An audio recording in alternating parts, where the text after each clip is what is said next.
The hospital room smelled of bleach and quiet betrayal. John lay motionless under thin white sheets, his breath shallow, the beeping beside him slowing with every tick. The ceiling above was cracked, a dying man's last view. How poetic. Beside him stood no one. Not Sophia, not even the boy he'd fed, clothed, raised as his own.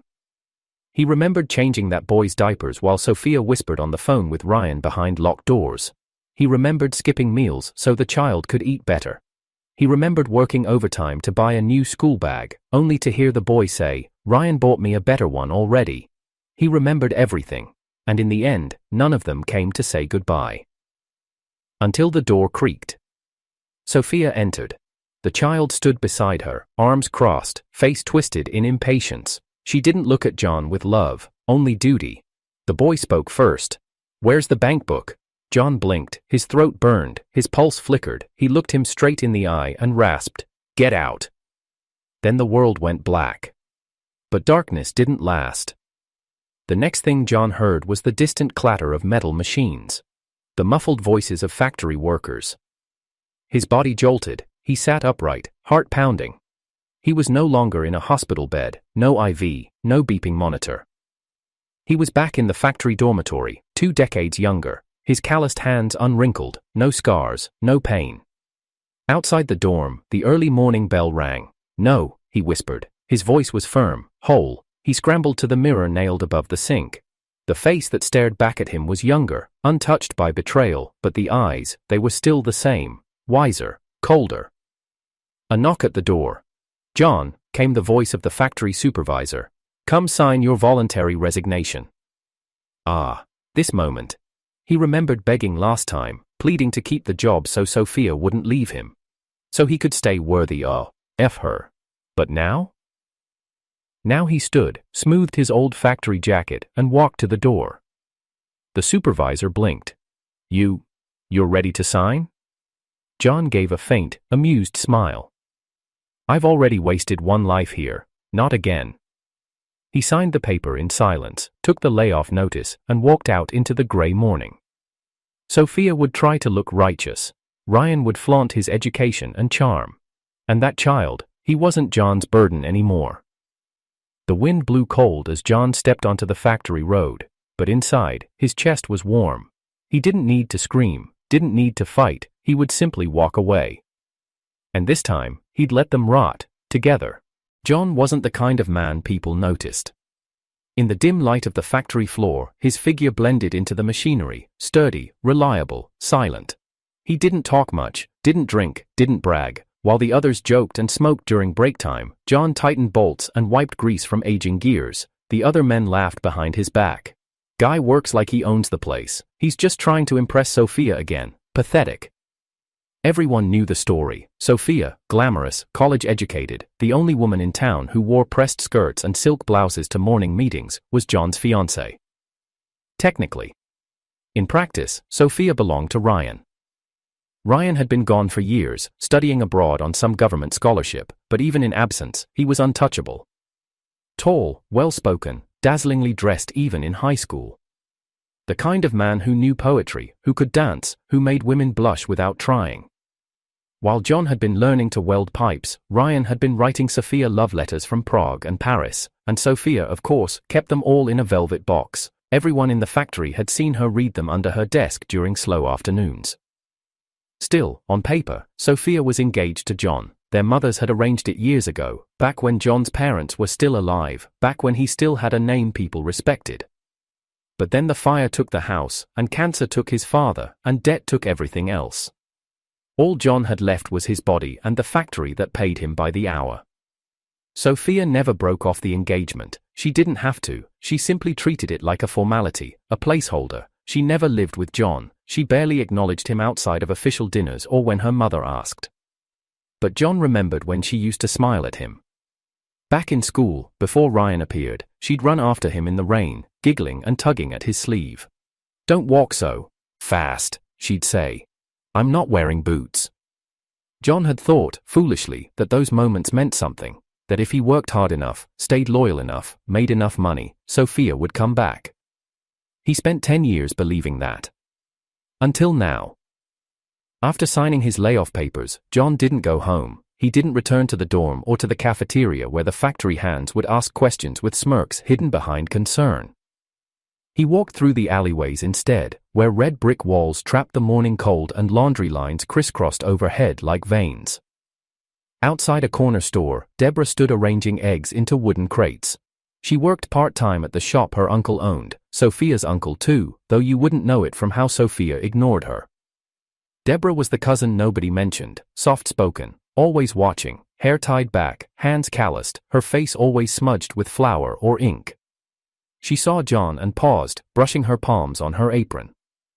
"You're off today?" she asked quietly. "Yeah," John said. "Something like that." Deborah nodded slowly. She didn't press. She never did.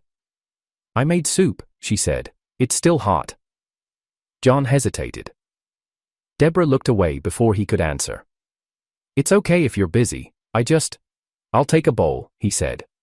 She blinked, then gave a small smile. "I'll bring it to your place." He nodded and walked on, not saying goodbye. He didn't know then that Deborah would be the only one to check on him that week. Not Sophia, not Ryan, not even Sophia's mother. Just Deborah. By evening, the whispers had started. They laid off John? That's odd, he was their best worker. Must have been Sophia's doing, you know how she is about her image. They say Ryan's coming back next week. That last part was true, the factory had posted a notice on the bulletin board. New Deputy Planning Officer, Ryan Liu. John had seen it already, he knew what would happen next. Sophia would welcome Ryan at the train station, holding a bouquet paid for with John's savings. She'd organize a dinner party in the supervisor's office. Ryan would shake hands with the men John once mentored. He'd take credit for new proposals that John had drafted in silence for years. The same floor John used to clean would now be Ryan's stage. And Sophia, she'd stand by his side, bright-eyed, proud, affectionate.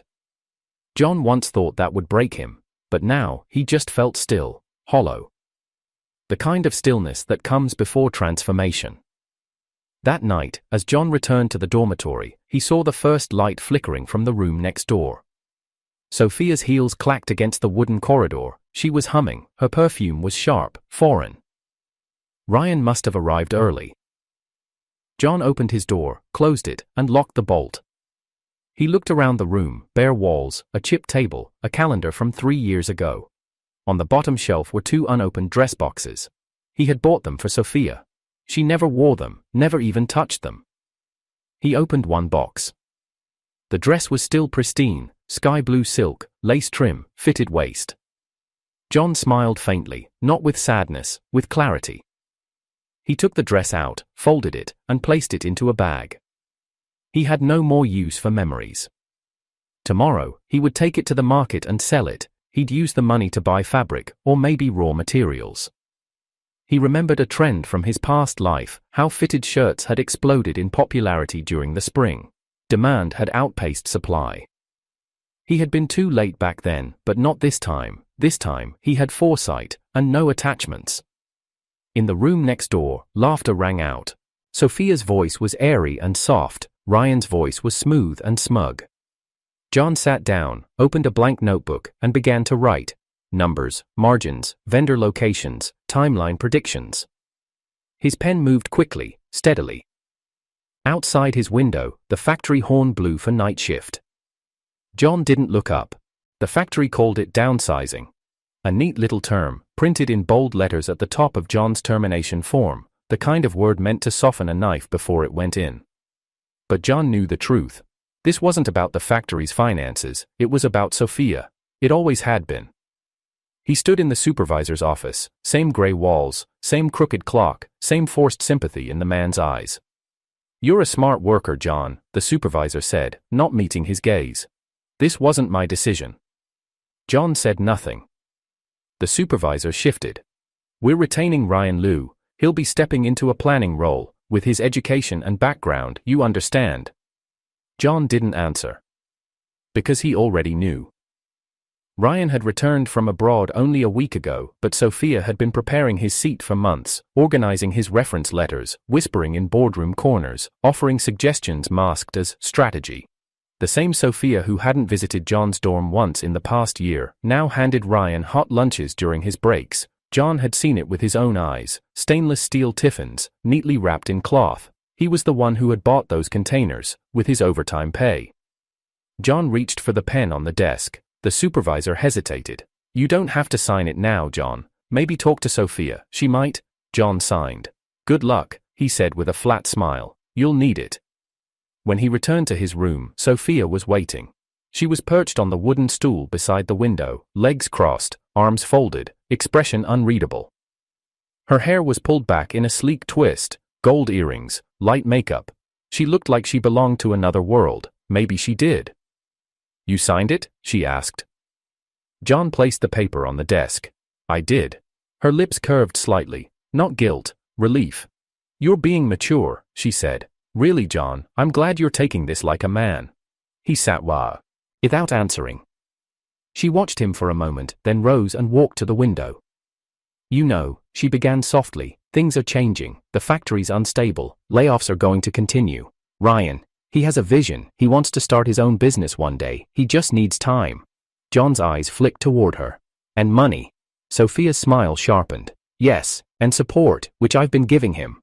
She turned to face him. "You always wanted to get married, right?" He waited. Her voice gentled. "If you're willing to adopt the child I'll be having, with Ryan, I'll agree to it." Silence. John blinked once. The words didn't surprise him, not anymore. He remembered this conversation from his previous life, word for word, but back then, he had said yes with trembling hands and a breaking heart. Now, he just nodded. "All right." Sophia looked mildly startled. "You're okay with that?" "Sure," he said. "Why not?" A pause. "I'll raise your lover's child. You'll marry me. And I'll even say thank you." She didn't catch the ice behind his smile. "Good," she said, stepping toward the door. "You made the right choice." That night, John sat in silence. He didn't write in his notebook. He didn't eat the cold rice Deborah had left on his windowsill. He didn't sleep. He simply watched the ceiling as voices filtered through the wall. Sophia's soft giggles. Ryan's theatrical laughter, the clinking of dishes. They thought he would play along forever. They thought he was the same man as before. But they didn't understand one thing. He had already seen the ending. And this time, he would be the one to write it. The next morning, Sophia officially moved into Ryan's apartment next door. She didn't tell John, she didn't need to. He heard the furniture being shifted, the scrape of her luggage wheels, Ryan's voice calling her name from the courtyard. "Sophia, the pillows are in the top cabinet, do you want me to fluff them for you?" John sat at his table and sipped his tea. Deborah came by with a thermos of soup and said nothing about the noise. Instead, she placed it down gently and slid a packet across the table. Inside were coupons. "Textile fair," she said. "It's still early, but I thought, maybe?" John looked up. She lowered her gaze. "I heard you've been sketching shirt designs." He didn't ask how she knew. She always knew. "Thank you," he said. Deborah smiled, small, hesitant, and left. He looked down at the coupons, factory issued, limited, the kind that made or broke inventory. Sophia would never understand how valuable these were, how everything in the market was about timing. Demand came like a wave, and if you missed it, you drowned, but if you caught it, John folded the coupons and slipped them into his jacket. 2 nights later, he packed a small bag. Just the essentials, notebooks, coupons, a few sets of clean clothes. He was heading south. No grand plan, no dramatic goodbye. Just quiet escape. He left a note on the table. "Gone for a few days, don't wait up." The next morning, the rain hissed to life beneath a cloudy dawn. John stepped on board, his fingers clutching the worn leather of his bag, his pulse beat steady. He didn't look back. Sophia found the note too late. When she walked into John's room, her old room, the place was eerily still. She touched the table, ran her fingers across the chair, then her eyes fell on the empty shelf. No coupons, no sketches, nothing. Just the faint smell of old tea leaves and something she couldn't quite name. Regret, maybe. Ryan didn't notice. He was too busy parading his promotion across the factory halls, offering compliments in broken Mandarin, hinting about overseas investments and future reforms. He had charisma, but no substance. Sophia saw it. Slowly. But by then, John had already sold out his first batch of shirts at a local trade alley 2 towns south. His pricing was modest, his stitching precise, and his knowledge of the trend curve perfectly timed. By the 3rd week, he had doubled his capital. By the end of the month, he had rented a stall of his own, and he hadn't once thought about Sophia. Night had a way of exaggerating every sound. The factory courtyard, usually quiet by sundown, became a stage after dark. Thin walls couldn't muffle laughter, and John's room shared one with Ryan's. On the other side, Sophia's voice rose and fell in soft, syrupy notes. She was always sweeter at night. "Ryan, not so much wine, there's soup on the stove." "Oh? Then come here and feed me instead." Laughter, the clink of glasses, the creak of furniture, the heavy sound of bodies moving. John sat at his table, unmoving, pen frozen mid-sentence in his ledger. The ink smudged slightly beneath his palm. He didn't bother wiping it. Instead, he closed the notebook, set his pen down, and turned toward the window. The sky was full of stars, the same sky he once wished under, the same one he'd looked at the night he gave Sophia his first bonus paycheck and told her, "Spend it on something for yourself." The next day, she bought cologne for Ryan. In his past life, he'd pretended not to notice, pretended her late nights were work trips, pretended her pregnancy was a miracle they'd welcomed together. Now? Now he didn't pretend. He simply stopped caring. The dresses sat untouched for months, 2 of them, both expensive for their time, imported fabric, hand-stitched details. John had bought them when he first got promoted years ago. He'd imagined Sophia wearing them to the spring festival, maybe smiling at him under the lanterns. She never even opened the boxes. John carried them to the marketplace in silence, wrapped in brown paper, and sold them to a woman who didn't ask questions. He walked away with 50 yuan and the kind of weightless emptiness only detachment brings. Deborah knocked once the next day. He didn't answer. She pushed the door open anyway, placed a tray on the desk, 2 steamed buns, 1 boiled egg, and ginger tea in a chipped mug. "I know you won't eat properly otherwise. See?" she said, not looking at him. John didn't move, just stared at the notebook in front of him, numbers scribbled down from last week's fabric inventory. He hadn't spoken to her since he'd returned from the trade alley, but she kept showing up, always just before dusk, always without expectation. "I'm not doing this for thanks," she murmured. "I just don't want to see someone work themselves into the ground." She left before he could reply. That was the thing about Deborah. She didn't ask him to open up. She just made sure he didn't starve while he stayed shut. Ryan came by 3 days later. He strolled through the courtyard with a coffee cup in one hand, sunglasses in the other. The coffee was imported, the sunglasses fake. He leaned against John's doorway like they were old friends. "You know," he said with a smirk, "Sophia told me you used to work overtime to save up for a wedding. Admirable stuff." John looked up from his calculations, said nothing. Ryan's smirk widened.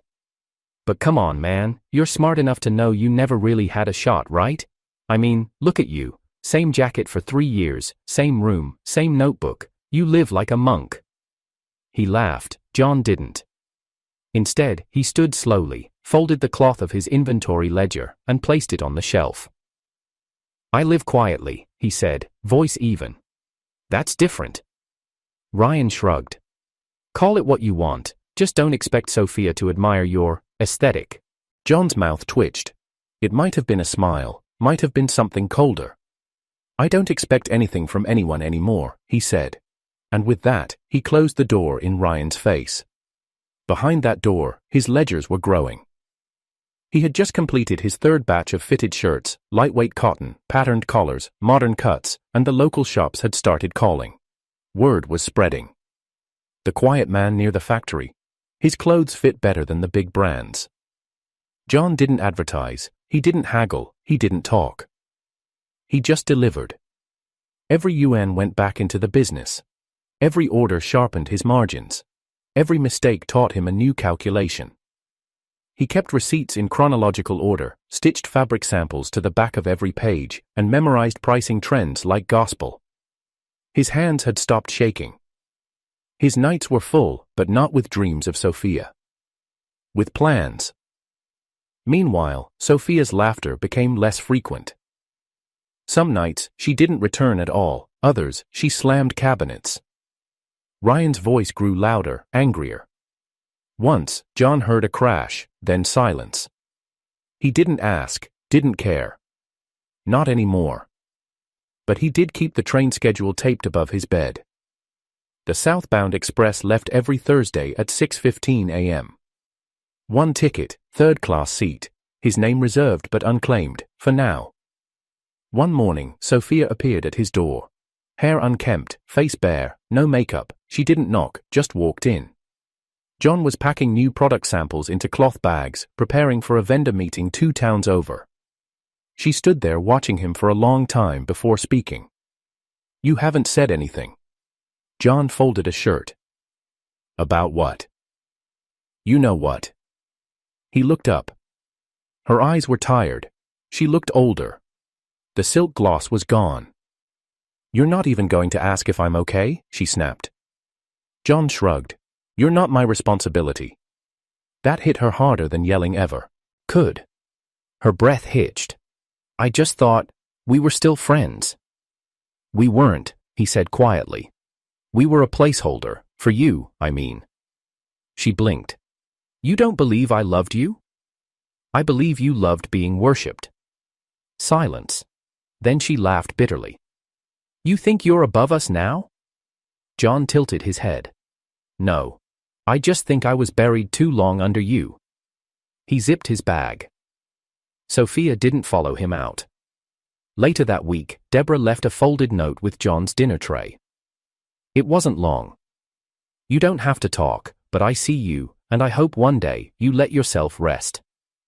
He stared at the words for a long time, then placed the note inside his ledger, tucked between cash flow and stitching expenses. A small kindness, filed away, not forgotten. By month's end, he had enough saved for a bulk order. Enough inventory to set up a second stall, enough silence to drown out every noise from next door. Ryan shouted, Sophia cried, the neighbors whispered. John sold shirts, and smiled. Quietly. The midday sun was sharp, slicing through the alleyways of the factory district like a blade. John walked slowly, his steps deliberate, the dust kicking up behind his worn shoes. In his coat pocket was a red silk pouch, small, delicate, heavy with silver coins and old promises. The kind of pouch a mother gives when she seals a marriage with tradition.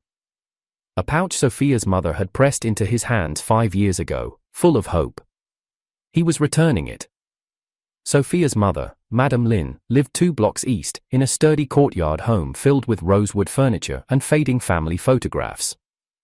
She had always liked John. Praised him for his steadiness, his patience, his loyalty. Too bad loyalty had nearly killed him once.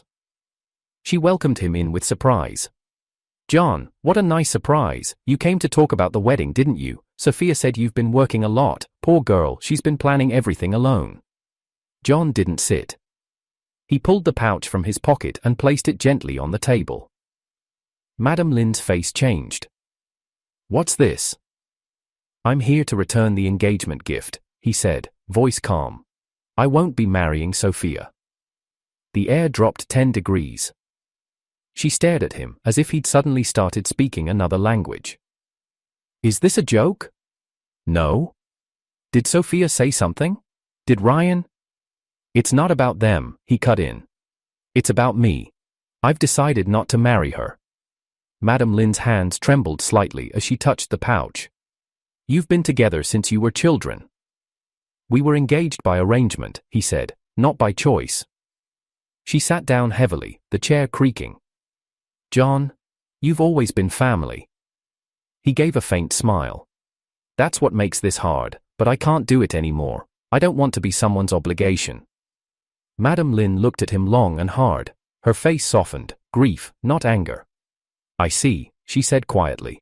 Then go, before I say something I regret. He bowed gently. Thank you. She didn't stop him. Word spread by evening. It always did in factory towns. That John had returned the silver coins, that he had ended the engagement himself, that he had walked into Sophia's house like a calm storm and left it emptier than ever before. Sophia was stunned. She found him in the courtyard just before dusk, pacing in heels she once wore only for Ryan. Her lipstick was smudged, her blouse wrinkled, and her voice shook, not with sadness, but disbelief. "How dare you go behind my back and speak to my mother?" John was sweeping dust from his porch. He didn't look up. She stormed closer. "You don't get to make decisions like that alone." He glanced at her then, just once. "But you did, over and over." Her mouth parted. You orchestrated my resignation. You moved into his house. You offered me a child that wasn't mine and called it marriage." He leaned the broom against the wall. "You don't get to pretend this is sudden." Sophia's voice cracked. "I was trying to protect you." "No," he said. "You were trying to control me." Silence. Then she laughed bitterly. "Do you think anyone will believe your version of this? You, a laid-off machinist with a bag full of shirts, versus me, the manager's daughter?" John didn't answer. He just walked past her, down the alley, coat fluttering slightly behind him. Sophia stood there, fists clenched, watching the back of the man she used to underestimate disappear, and for the first time, she felt like she'd been the one left behind. Later that night, Ryan leaned against the courtyard wall outside the factory dorms, a cigarette dangling between his fingers. The glow flickered with each drag, smoke curling in lazy spirals. A few men gathered around, sipping tea and talking in hushed tones. Ryan's voice rose above them all. "So, it's official," he said, puffing out his chest. "She's mine now. John gave her up, gift-wrapped." Someone chuckled. Another muttered, "Can't believe it." Ryan grinned wider, tossing his cigarette onto the dirt. "Told you all, Sophia was always mine. John was just the filler, someone to hold her place while I was gone." He leaned back. "Man still wearing second-hand boots and selling shirts like it's 1975. Meanwhile, I'm drawing plans with the factory directors. I've got Sophia, her house, her body, and soon, her inheritance." A shadow moved behind them. John. He stepped out from the darkness with slow, measured steps, his expression unreadable, his hands in his coat pockets. Ryan blinked, caught mid-sentence. John didn't say anything at first. He looked around, nodded politely at the other men, then locked eyes with Ryan. "You can keep her," John said softly. The words were barely louder than the wind, but they struck like thunder. Ryan opened his mouth to retort, something smug, something triumphant, but nothing came out. John walked past them all, his footsteps quiet. But no one made a sound. That night, John sat at his desk, packing the last of his orders. His second stall would open in a neighboring town by the weekend. He had just received his bulk shipment of fabric, every roll logged, measured and ready. He marked his ledger, then paused. Outside, Sophia's voice could be heard again. Only this time, it was shouting, frantic, accusing. "Don't you dare touch that! Ryan, I said stop!" A crash, a door slam. Then sobs. John closed the window. Not to ignore her, just to preserve his peace. The first crack in Ryan's image came quietly. A missed inspection deadline, a misfiled shipment report. A supplier who mysteriously refused to deliver fabric due to confusing instructions. John said nothing. But the factory corridors had long memories. "I heard he gave the vendor the wrong measurements." Didn't John used to handle that before? Back then, everything ran smooth. Ryan laughed it off at first. "They're just jealous," he told Sophia, slamming his pen on the desk. "They're comparing me to a ghost." But the ghost kept rising in whispers. Until the day Sophia snapped. It started in the courtyard. John was unloading folded shirts into a vendor cart when Sophia stormed through the gate, eyes blazing, cheeks flushed.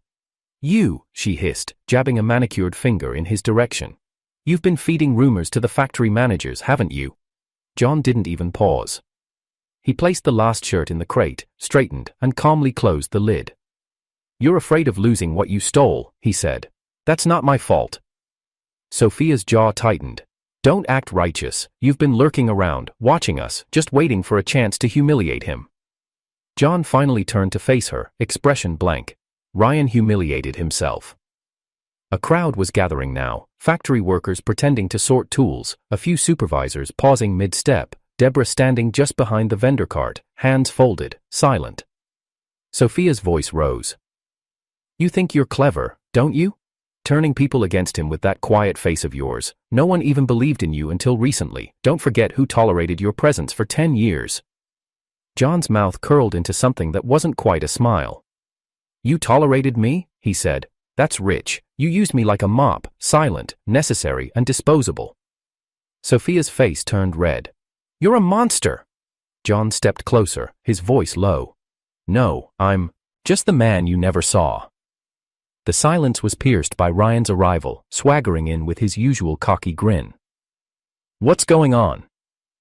Sophia spun. He's the one. He's been poisoning the factory against you. I told you. Ryan looked around, his eyes narrowed as he noticed the onlookers, the tension, the expressions. And then, perhaps too loudly, he said, Don't worry, baby, he's just bitter. I've got the real prize. He slid an arm around her waist, public, arrogant, dismissive. Then he looked at John. You really thought you could outshine me, wearing the same shirt every day and selling street corner clothes? Pathetic. And that's when John moved. One step forward, one slap, sharp, precise, clean. Ryan's head whipped to the side, the sound echoing across the courtyard like gunfire. Everyone froze. Ryan stumbled, holding his cheek, stunned. You hit me! John's voice was ice. That was for the years I held back. Ryan lunged forward, but someone caught him, Deborah. Her hands gripped his arm. Enough! He jerked away. Stay out of this. Deborah stood firm, voice calm, but loud enough for all to hear. You brought this on yourself, Ryan. We all saw it. You mocked him. You tore him down, and when things started falling apart, you blamed the only person who never said a word. Sophia gaped at her. What are you even talking about? You think John is innocent? Deborah turned slowly. For years I watched him bend until he nearly broke, while you pretended he was lucky to be near you. You want the truth? He was the only one in this courtyard who never pretended to be more than he was. Sophia tried to speak, but nothing came out. Ryan stood hunched, trembling with rage and embarrassment. John adjusted his sleeve and turned away. I have a train to catch. That night, he sat alone in his room. He didn't light the lamp. He didn't pack much. Just the ledgers, the supplier bee, oak, the shirts he'd stitched with his own hands. Outside, Sophia and Ryan's voices rose again, but this time, the entire neighborhood heard them. You embarrassed me. You're the one who said I'd be factory director in a year. You told me to trust you. You were the one who made me choose. Then a crash. A door slam. And silence. John picked up his bag. The station was only a 15-minute walk, and dawn trains left early. He had already bought the ticket. Southbound, window seat. Departure, 6:15 a.m. His future didn't need a witness, only distance. Guangzhou was hotter than John remembered. The city pulsed with energy, buses groaned down sunlit roads, shopkeepers shouted their prices to passing students, and the morning air buzzed with opportunity. It smelled of engine oil and damp fabric and ambition. He thrived in it. His first stall was modest, a folding table, 3 racks, and 2 stacks of fitted collared shirts, each cut and sewn with the precision of a man who had once lived a life learning what would sell and when. The shirts sold out in 4 days. His second batch took only 2. By the time his stall moved to a storefront, he didn't even need to speak much. Word of mouth did it for him. That quiet boss who fits you better than the brands. That was his reputation. John rarely talked about the past. Not to his suppliers, not to the vendors who asked why he never drank, never bragged, never laughed too loud. He just worked, quiet, precise. Deborah wrote letters sometimes, always brief, updates on the town, mentions of who got promoted, who got married, who left. She never asked him to come back. She never asked anything at all. He always wrote back. 2 lines, sometimes 3. Business was steady. Thank you for the news, I hope you're eating well. And always, tell your mother I send my regards. 2 years passed. Then came the first letter from Sophia.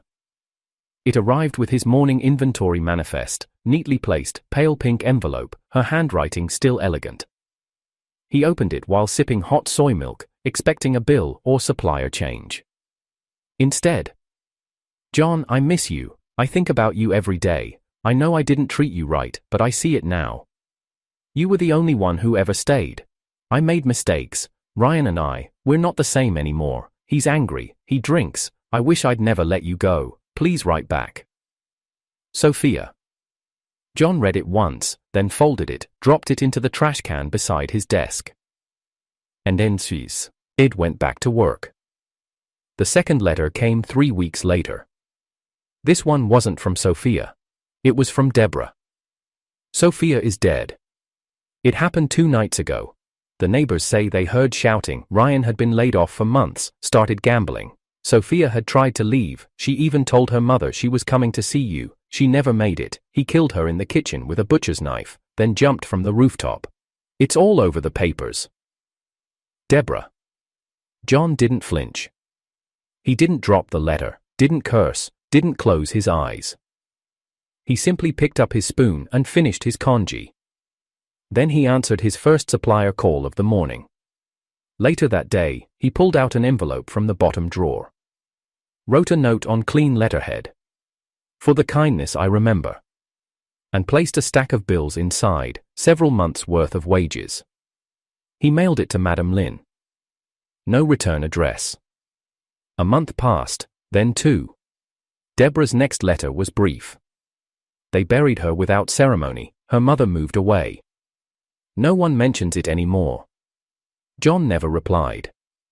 But when the fabric market sent out a notice for seasonal price hikes, he bought 2 years' worth of inventory in advance. Planning for the future. Always. 1 year later, Deborah visited Guangzhou. She didn't tell him beforehand.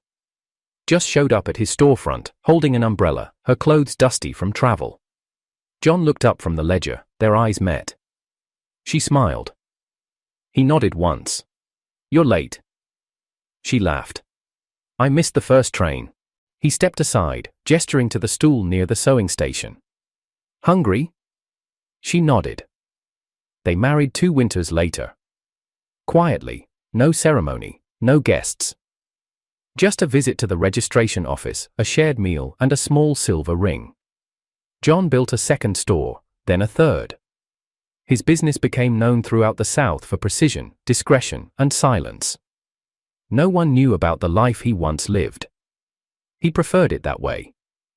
On their 5th anniversary, Deborah asked him a question. They were walking by the riverbank, hands clasped loosely. "If you ever saw Sophia again, would you have forgiven her?" John didn't look at her. He just squeezed her hand gently. And said, "Some people are graves. I just learned to stop visiting."